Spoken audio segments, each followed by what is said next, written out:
भवत्वर्यमा शन्न इन्द्रो बृहस्पतिः शन्नो विष्णुरुक्रमः नमो ब्रह्मणे नमस्ते वायो त्वमेव प्रत्यक्षं ब्रह्मासि त्वमेव प्रत्यक्षं ब्रह्म वदिष्यामि ऋतं वदिष्यामि सत्यं वदिष्यामि तन्मामवतु तद्वक्तारमवतु अवतु माम् अवतु वक्तारम् विपदो नैव विपदः संपदो नैव संपदः विपद्विस्मरणं विष्णुः संपन्नारायण स्मृतिः संपन्नारायण स्मृतिः।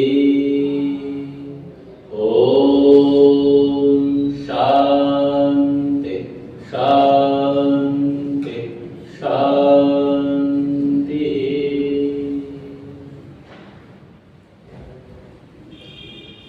आर्य समाज के सम्माननीय संरक्षक श्री रामचंद्र कपूर जी, माननीय प्रधान श्रीमान रमेश गाड़ी जी, महामंत्री श्रीमान आदर्श सलूजा जी, उपमंत्री सतपाल खुराना जी, आर्य स्त्री समाज की माननीय प्रेम नरूला जी, माननीय मदान जी और सरोज सचदेवा माता जी, अन्य इस आर्य समाज के सुयोग्य विद्वान पुरोहित श्री अजय पाल शास्त्री जी, वंदनीय मातृशक्ति, भद्र पुरुषों, प्यारे बच्चों, आप सभी को मेरा अभिनंदन है, वंदन है। अभी हमने रामनवमी के पावन उपलक्ष्य में तथा महावीर जयंती के पावन उपलक्ष्य में जन्मोत्सव मनाते हुए श्री राम जी का और श्री हनुमान जी का, महावीर हनुमान जी का जन्मोत्सव मनाते हुए उनके बारे में निश्चय ही विचार किया होगा। हम अपने जीवन में जन्मोत्सव इसलिए मनाते हैं ताकि उस जीवन से जो सीख, जो प्रेरणा हमारे लिए आवश्यक है वो हम ग्रहण करते हुए आगे बढ़ सकें। जन्म दिवस तो सभी का आता है, सभी के कुछ दिन आते हैं जिसको हम मनाते हैं, लेकिन जब महापुरुषों का जन्मोत्सव मनाते हैं तो उनसे हमारे जीवन का संबंध जुड़ता है। आपने एक लाइन सुनी होगी गोस्वामी तुलसीदास जी की, रघुकुल रीति सदा चली आई, प्राण जाए पर वचन न जाए। अब रघुकुल की परंपरा को राम ने दोहराते हुए कहा कि जो वचन हमारी परंपरा से, हमारी पीढ़ी से चली आ रही है, जो परंपरा, उस परंपरा को बनाए रखने के लिए वचनबद्धता जरूरी है। ये उन्होंने इसलिए कहा क्योंकि अपने पूर्वजों की परंपरा को जानते थे। यही बात हम पे भी लागू होती है। यदि हम अपने पूर्वजों की उस विशिष्ट परंपरा को जानते हैं तो उसको मानेंगे, उसको फॉलो करेंगे, और अगर जानेंगे ही नहीं तो मानने का सवाल ही पैदा नहीं होता। तो इसलिए जब हम महापुरुषों के जीवन को देखते हैं, उनका जन्मोत्सव मनाते हैं या जयंती मनाते हैं, तो इसके पीछे छोटा सा कारण होता है कि हम उनके जीवन से कुछ प्रेरणा ले सकें। आप सभी जानते हैं, मर्यादा पुरुषोत्तम श्री राम एक सामान्य गृहस्थाश्रम में जीने वाले व्यक्ति थे। इसके बाद भी उन्हें भगवान कह करके पुकारा जाता है। वस्तुतः जो संस्कृत के शब्द हैं उसको जानना बहुत आवश्यक है, नहीं तो कई बार अर्थ का अनर्थ भी हो जाता है और वो पतन का कारण बन जाता है। जो उत्थान का कारण बनना चाहिए वो पतन का कारण बन जाता है। भगवान शब्द की उत्पत्ति भग ऐश्वर्य धातु से होती है, जिसका अर्थ होता है जो शक्तिशाली है, जिसमें गुण है, विशेष प्रकार के गुण हैं। ऐश्वर्य का मतलब होता है शक्ति। अब वो शक्ति धन की भी हो सकती है, गुणों की भी हो सकती है, चरित्र की भी हो सकती है, अनेक प्रकार की संपत्ति होती है। केवल धन को ही संपत्ति का नाम देना अनुचित है। संस्कार भी हमारी संपत्ति है, संस्कृतियां हमारी संपत्ति है, भाईचारा आपस में मिल के रहना भी बहुत बड़ी संपत्ति है, ऐश्वर्य है, संगठन संपत्ति है।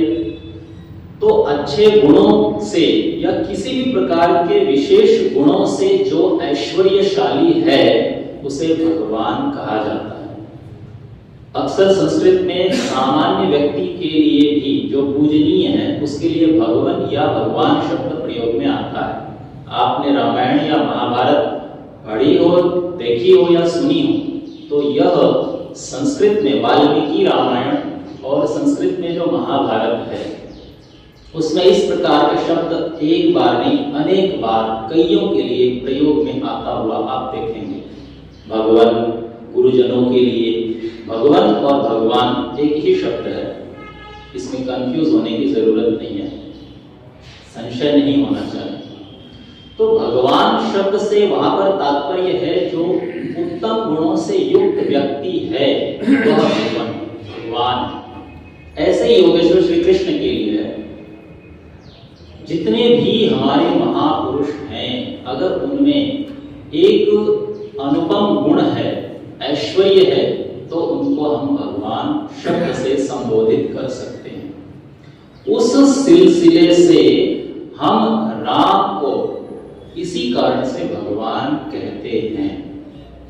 यदि कोई भगवान का ये अर्थ निकालता हो कि वह ईश्वर है जिसने संसार को उत्पन्न किया, जो संसार का चलाने वाला है और जो संसार का प्रलय करता है, तो यह अर्थ अनुचित माना जाएगा।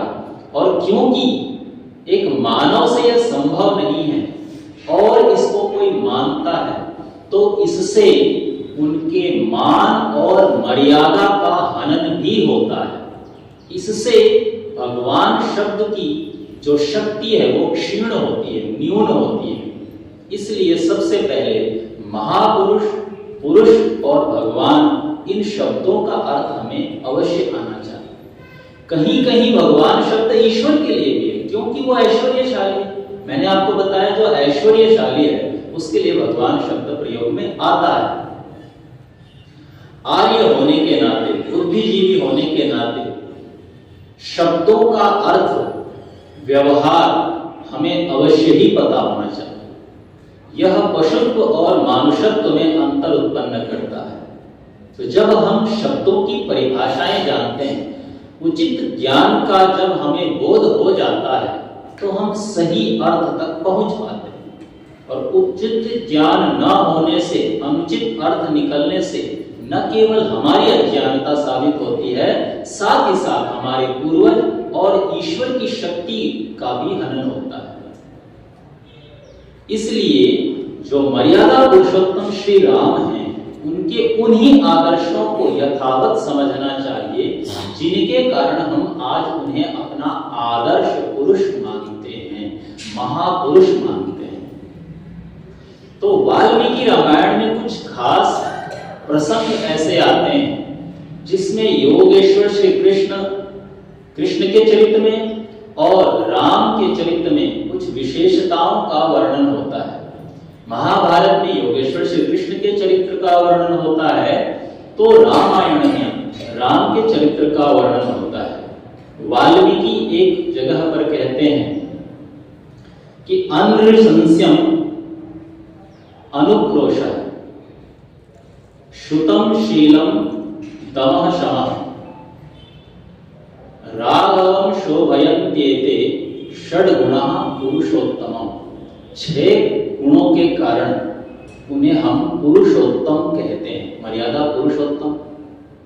ये ध्यान रखने वाली बात ये है कि मनुष्य अपने जीवन में क्या करके पूर्ण होता है, तो उसका एक सामान्य सा उत्तर आता है, मनुष्य अपने जीवन काल में यदि अपनी मर्यादाओं का भान कर लेता है तो वो परिपूर्ण माना जाता है।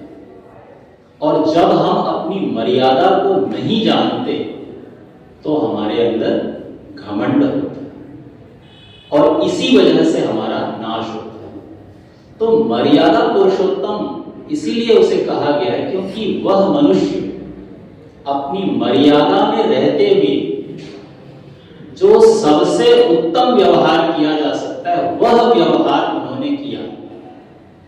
आज के परिप्रेक्ष्य में हम उनके गुणों की तुलना कर सकते हैं। सबसे पहले जो शब्द आए मैं उनका अर्थ बता देता हूं, फिर उसके आगे चलेंगे। सबसे पहले वाल्मीकि जी ने उन्हें कहा अनृशंस्यम, अर्थात जो अहिंसा का धारण करने वाला। ध्यान रखिएगा, अहिंसा की परिभाषा हम केवल हिंसा न करने से नहीं ले सकते। अहिंसा बहुत विस्तृत है। अगर अन्याय हो रहा हो और हम अहिंसा के पक्षवादी होकर के कुछ ना करें तो यह अहिंसा नहीं, ये महाहिंसा कहलाती है। इसलिए अन्याय के विरुद्ध खड़े भी होना है। हिंसा की परिभाषा में यह भी आता है, अन्याय के विरुद्ध डट करके मुकाबला भी करना है। इसीलिए इतना सब कुछ करते हुए भी आप गौर करना, राम जो है एक युवराज हैं, राजा के पुत्र हैं, और किस किस प्रकार की यातनाएं, किस किस प्रकार की बाधाएं, परेशानियां उनके जीवन में आने वाली हैं, उसकी आप कल्पना करना और अपने जीवन की परेशानियों से जरा उसे तौल के देखिए। जो आपके जीवन में परेशानियां हैं संभवतः मर्यादा पुरुषोत्तम श्री राम से तो कम ही होंगी। तो सबसे पहला गुण उसमें था अनृशंस्यम अर्थात अहिंसा, अनुक्रोशः दया या उदारता, और श्रुतम वेद का ज्ञान भी है उन्हें, शीलम सद्व्यवहार है, दमः इंद्रियों का संयम भी है, और शमः अर्थात शांतशील है। राघव अर्थात राम में ये 6 गुण जो हैं शोभा को प्राप्त होते हैं, अर्थात इन 6 गुणों से उन्हें हम मर्यादा पुरुषोत्तम की श्रेणी में रखते हैं। जिनमें ये गुण हैं उनके साथ जीवन में क्या क्या बाधाएं आती हैं। राज्याभिषेक का समय है, एक तरफ राज्याभिषेक होना है। दशरथ जो उनके पिता हैं, राजा दशरथ, उनके राज्याभिषेक की तैयारी में हैं। तभी ना कहते हुए भी माता कैकेयी से उनको वन जाने की सूचना प्राप्त होती है। आप कल्पना करके देखिए, आपके जीवन में भी कभी कभी कुछ इस प्रकार के क्षण आते होंगे तो आप कितना डगमगा जाते हैं। अभी न्यूज पढ़ रहा था मैं, एक मात्र 9 साल की छोटी सी बच्ची यूट्यूबर थी, बहुत अच्छी वीडियोस अपलोड करती थी। उसके पिता ने उसे पढ़ने के लिए कहा, वो इतना ज्यादा हतोत्साहित हो गई कि उसने आत्महत्या कर ली कि उसे पढ़ने के लिए बोला। अब जिस बच्चे ने 9 साल की छोटी सी उम्र में अपनी पहचान यूट्यूबर के तौर पर बनाई हुई है, जो बहुत अच्छा कर रही है, उसकी उस योग्यता को ध्यान में न रखते हुए पिता के द्वारा फोर्स करना भी अनुचित जान पड़ता है। और उस बालिका के इस बाल अवस्था में जो मन के ऊपर आहत हुआ, वह भी सोचने की बात है कि इतने ज्यादा आहत क्यों होते हैं बच्चे। तो जब मर्यादा पुरुषोत्तम के जीवन से तुलना करते हैं तो देखिए, एक तरफ राज्याभिषेक का समय है, दूसरी तरफ उन्हें वन गमन की आज्ञा मिल रही है। तो वाल्मीकि जी ने एक बात कही वहां पे, आहुतस्याभिषेकाय विसृष्टस्य वनाय च न मया लक्षितस्तस्य स्वल्पोप्याकार विभ्रमः, कि वन जाते समय और राज्याभिषेक के समय, दोनों ही समय में मैंने उनके मुखारविंद को देखा जिसमें 1% भी, स्वल्पो अपि आकार विभ्रमः, जरा भी रत्ती भर भी उनके शकल में, उनके चेहरे में जरा भी शिकन नहीं थी। ऐसा धैर्यवान व्यक्ति, संपत्तौ च विपत्तौ च महताम एक रूपता, उदये सविता रक्तो रक्तश्चास्तमय तथा, संपत्ति में और विपत्ति में जो व्यक्ति सूरज के समान, जैसे सूर्य उदय होते समय और अस्त होते समय रक्ताभ होता है, ऐसे ही एक समान रहता है, वह व्यक्ति महान कहलाता है। महताम एक रूपता, जो महान व्यक्ति है उसमें एक रूपता होती है। इसी महानता के कारण हम आज उन्हें याद करते हैं और आज उनकी रामनवमी पर जन्मोत्सव मनाते हैं, जिसमें इस प्रकार की उदारता है, जिसमें इस प्रकार का धैर्य है, जो किसी भी समय में डगमगाता नहीं है। और उसके बाद देखिए, राम तो एक सम है, लेकिन उसके जो अन्य भाई हैं, भरत हैं, लक्ष्मण हैं, उनमें कुतूहल मची हुई है, बड़े परेशान हैं। लक्ष्मण तो मानो हिंसा पर उतारू होने वाला है। उस समय मर्यादा पुरुषोत्तम उसे एक बात कहते हैं, ये बात आज के समय से जोड़ने वाली है, इसलिए ये बात कहना बहुत आवश्यक है। मर्यादा पुरुषोत्तम उसे कहते हैं कि यदिदं दृश्यते सर्वं राज्यं देहादिकं च यत्, यदि सत्यं भवेत् तत्र आयासः सफलश्चिते।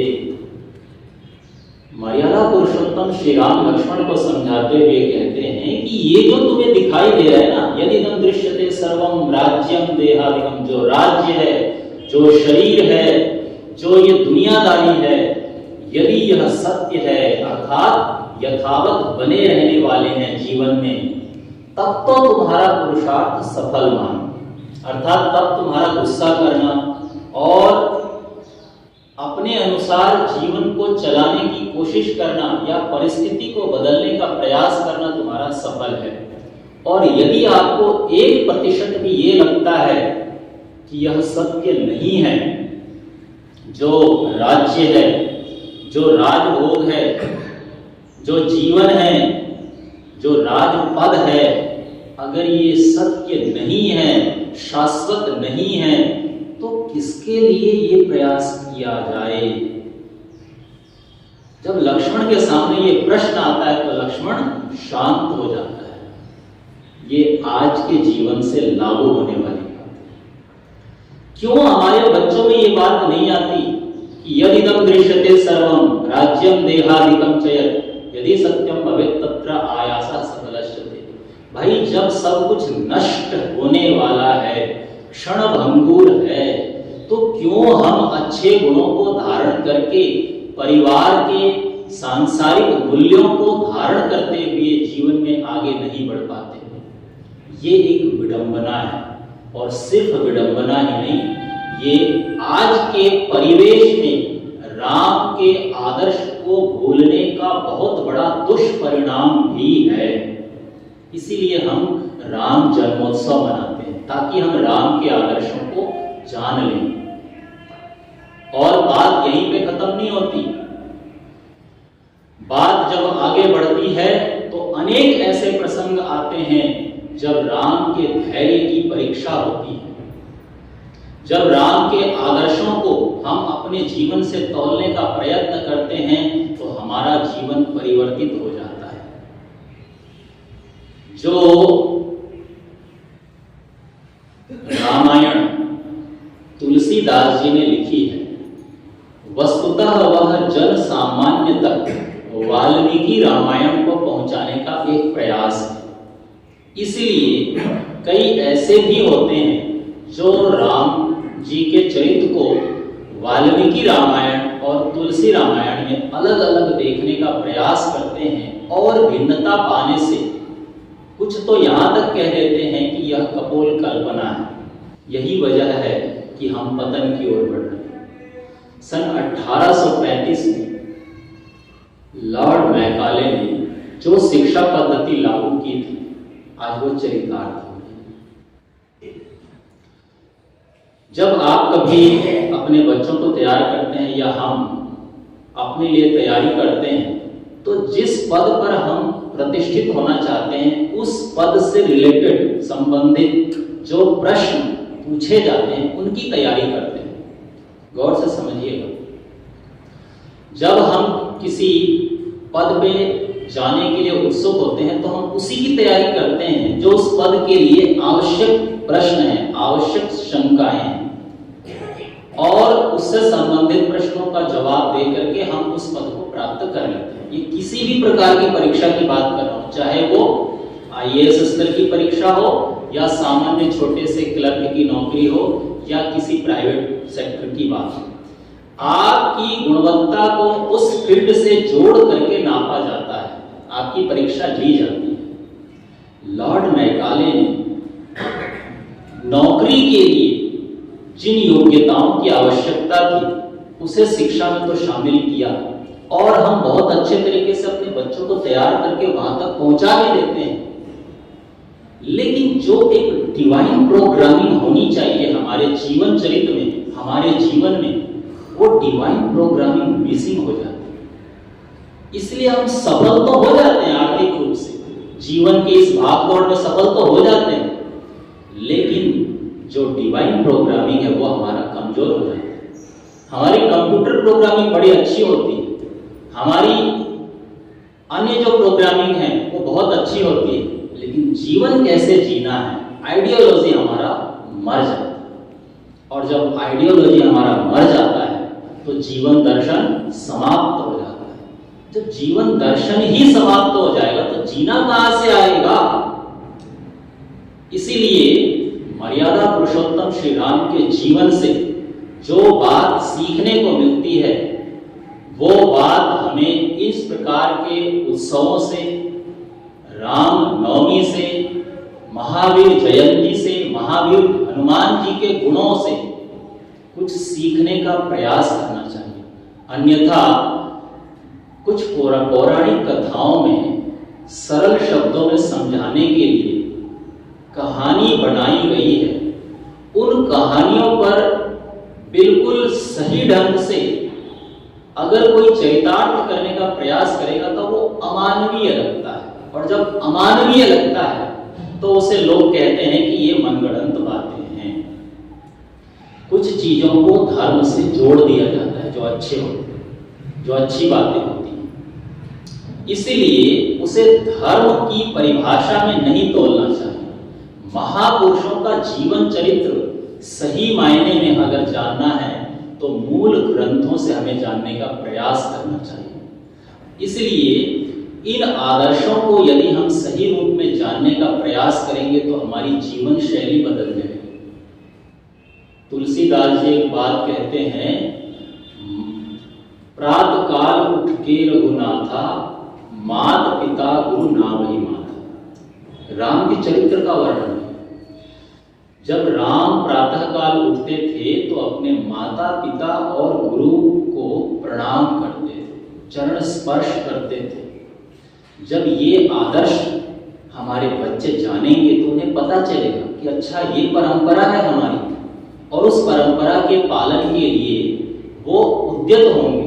जब उन्हें ये पता ही नहीं कि राम क्या करते थे, इतिहास में तो पढ़ा दिया औरंगजेब महान थे, तो औरंगजेब ने क्या किया? शासन के लिए अपनों का बलिदान दे दिया, अपनों को की बलि चढ़ा दी। अब वो ये सोचेगा कि अकबर महान थे, औरंगजेब महान थे, तो महान बनने के लिए ये शर्त होती है। अगर उसे ये बताया जाए कि महान बनने की शर्त ये है कि प्रातः काल उठ के रघुनाथा, माता पिता गुरु ना वे माता, भाई महान बनने के लिए सुबह उठ करके माता पिता के प्रणाम करने पड़ते हैं, गुरुओं का प्रणाम करना पड़ता है, तो वो महान बनने का प्रयास करे। ये आदर्श चरित्र जब तक हम अपने बच्चों में नहीं डालेंगे तब तक हम जो है अपने बच्चों के भविष्य की चिंता ही करते रह जाएंगे, समाधान नहीं ढूंढ पाएंगे। तो समाधान यही है कि जो हमारा उज्जवल आदर्श चरित्र रहा है, रामायण और महाभारत का जो आदर्श चरित्र है, कुछ चीजें हैं जो कि कपोल कल्पना की तरह प्रतीत होते हैं क्योंकि उसमें पुराणों की कथाएं जोड़ दी गई हैं, लेकिन उसका यह मतलब नहीं है कि उसका यथार्थ चरित्र नहीं है। बाल कृष्ण की हम बहुत सारी लीलाएं देखते हैं, लेकिन योगेश्वर श्री कृष्ण की लीला हमें कहीं नहीं दिखाई जाती। तो कुछ चीजों को जानने के लिए हमें अपने सत्य शास्त्रों का स्वाध्याय जरूरी है। अगर हम चाहते हैं अपने अंदर डिवाइन प्रोग्रामिंग, तो थोड़ा सा उस डिवाइन शास्त्र को उठा करके पढ़ने की आवश्यकता है। अध्यात्म शक्ति की ओर बढ़ने के लिए स्वाध्याय की बहुत आवश्यकता है। जो आज शिक्षा है, बुरा तो नहीं कहना चाहिए, क्योंकि धर्म अर्थ काम और मोक्ष के लिए अर्थ धन अति आवश्यक है, बिल्कुल आवश्यक अंग है वो। लेकिन साथ साथ यदि अध्यात्म की शिक्षा हमें न दी जाए तो हम एक अंधकार के युग में प्रवेश कर रहे हैं, जहां पे सफलता का पैमाना केवल अर्थ संग्रह ही रह जाता है। और जब हम एक उम्र में जाकर के, एक जीवन के पड़ाव में जाकर के देखते हैं कि यह सब हासिल करके भी सुख नहीं है, तो जीवन निराशा की ओर हमारा बढ़ने लगता है। ऐसे समय में महापुरुषों का जो जीवन चरित्र है वो हमें प्रेरणा देता है। जो महापुरुषों का जीवन है वो सिर्फ जीवन की प्रेरणा ही नहीं देता, हमें जीवन के कठिन समय में कैसे फैसले लेने हैं ये भी सिखाता है, और एक उज्जवल राष्ट्र की ओर हमें प्रेरित करता है। अगर हमारा समाज जागरूक रहता है तो राष्ट्र जागरूक होता है। तो सबसे पहले राष्ट्र के लिए, अपने लिए कुछ करना है तो हमें जीवन जीने की शैली सीखनी होगी। राष्ट्र नहीं बन सकता मंदिर, मस्जिद और गुरुद्वारों से, राष्ट्र नहीं बन सकता केवल भाषण वादे नारों से, राष्ट्र नहीं बन सकता लंबी चौड़ी कोठी कारों से, राष्ट्र नहीं बन सकता ऊंचे महलों व मीनारों से। राष्ट्र बनता है केवल ऊंचे आदर्श विचारों से, राष्ट्र बन सकता है केवल ऊंचे आचार विचारों से। तो अच्छे आचार विचार तभी आएंगे जब हम अपने मर्यादा पुरुषोत्तम श्री राम के जैसे महापुरुषों के चरित्र को जानेंगे। तभी अच्छे आदर्श, अच्छा आचार विचार हमारे घर में, हमारे बच्चों में पनप सकता है। तभी हमारे बच्चे निराशा के अंधकार से उठ करके हर परिस्थिति में एक सा रहने के लिए अपने आप को तैयार कर सकते हैं। कठिन परिस्थिति में, असली परीक्षा तो कठिन परिस्थिति में होती है। सुख में तो सब अच्छे लगते हैं, जो दुख में अपने आप को संभाल लेता है, जो कष्टों में अपने आप को संभाल लेता है, वही वस्तुतः महापुरुष कहलाता है। तो हम अपने बच्चों को राम और कृष्ण तथा महापुरुषों के चरित्रों से परिचित कराएं और उज्जवल भविष्य के लिए उत्तम संस्कृति से युक्त करें। इन्हीं कामनाओं के साथ समय की सीमा में रहते हुए वाणी को विराम देता हूँ। आज